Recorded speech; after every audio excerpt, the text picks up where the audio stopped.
Just a brief introduction for this evening's two games.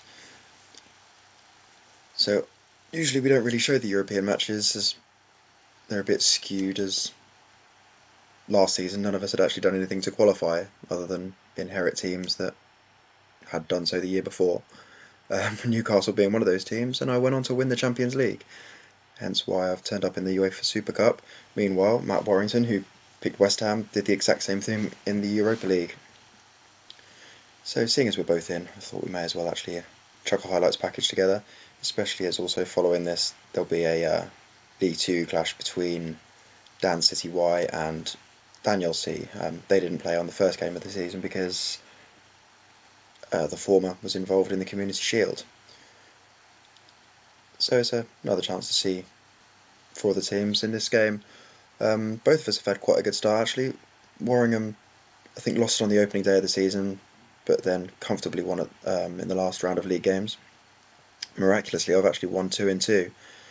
I'm facing the difficult decision of whether or not to forgive Isak in Fantasyland. It's quite tough, and there have been no shortage of inquiries presuming that I'll want to get rid. I think I may be leaving that one till the end of the transfer window. Him and Michael Owen up front, though, are looking like a pretty potent strike force, and I don't know whether to cut off my nose to spite my face. Stay tuned on that one. No such problems for Matt here, obviously. Haaland already prolific at the start of this season.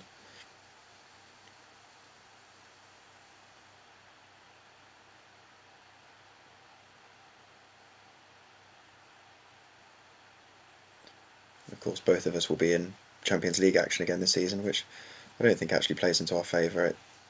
The teams in European action last year did go through some rough patches of form because of the busy schedule.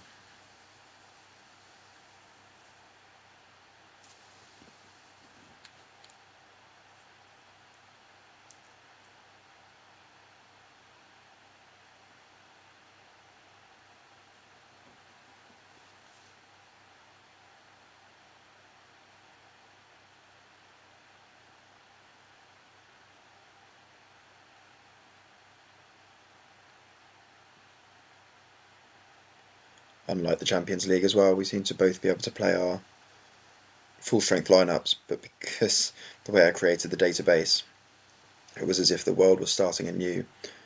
No one actually has any sort of registration history, so the European squad registration leaves us with about 16 senior players to choose from each year. All the more miraculous that both of us managed to win those competitions, but it does normally leave quite a few youth players in and amongst the European fixtures.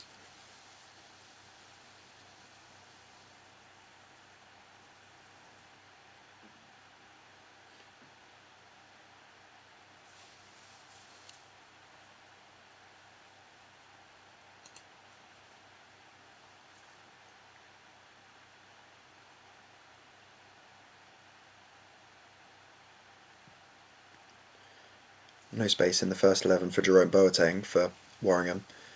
He was subject of a transfer bid from Bayern Munich this morning, which Matt rejected, even though it would have been 25 million. But I think as we get nearer the end of the transfer window now, the abundance of waiver picks to replace any outgoings is diminishing.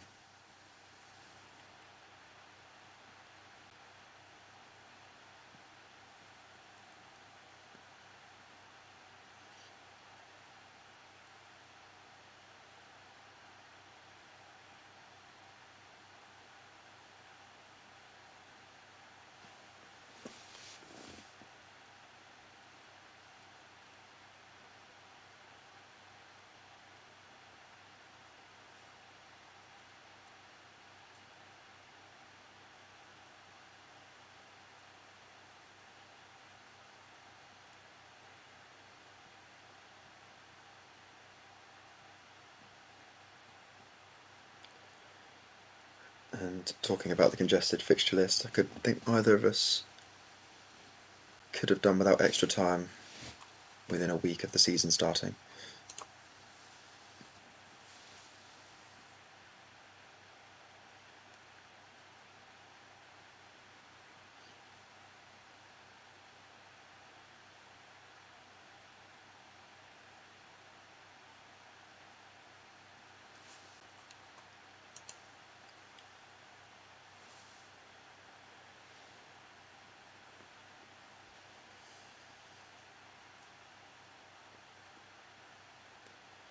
But if we have to come this far, may as well make it penalties. And just as I say that,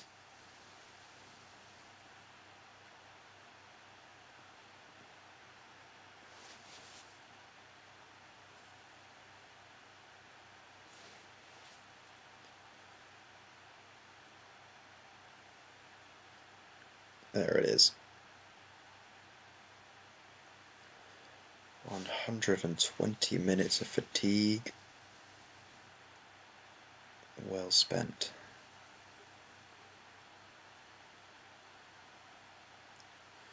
I'll try not to let my bitterness come through whenever my games are highlighted. Congratulations to Matt Warrington, second trophy, of course. And I don't know, maybe a bit of a dark horse for promotion this year, I'd say, from League Two. Had a really good end to last year once the European schedule became a little less crowded.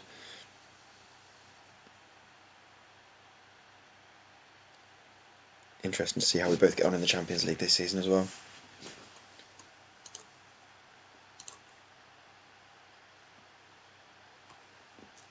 So on to League Two, a completely first look at Danielsea. We saw Wyman in the Community Shield beating Sunderland A. Danielsea, the Dan Gregory who runs that team, wasn't best pleased at seeing Brian Ruiz, a recent sort of waiver pickup for depth, I guess, starting up front ahead of Harry Kane in the last round of fixtures. But Harry's back today.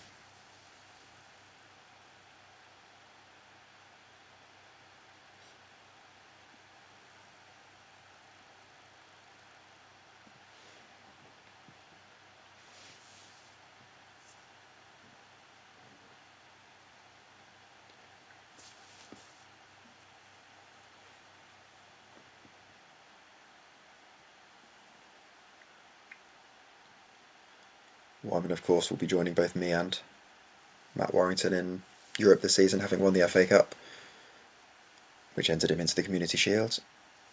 So another one that will want to pick up some early points before that European congestion potentially gets in the way.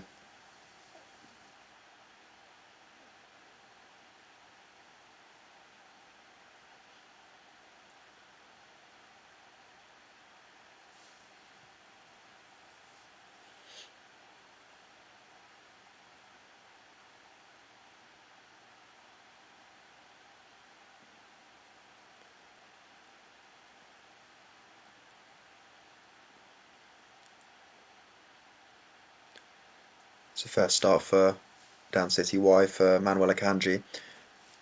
Direct swap with Fuller Strangeham, which saw William Gallas go the other way. I mean, quite similar player profile, so it might just be a preference of old and new. But he's slotted straight in alongside Gay.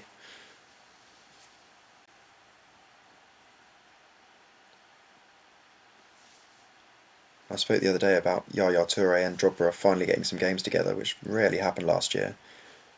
But already, it looks pretty solid at the start of this season.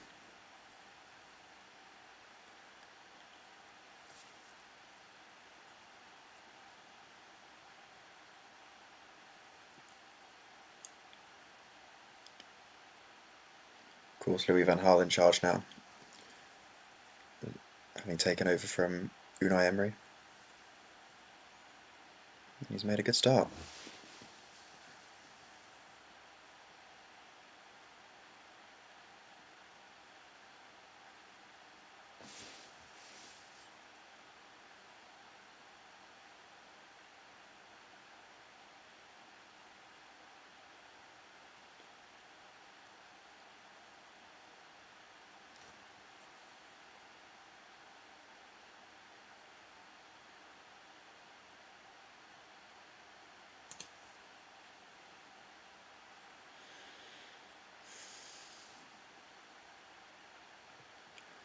Take a quick look at what that's done for the table.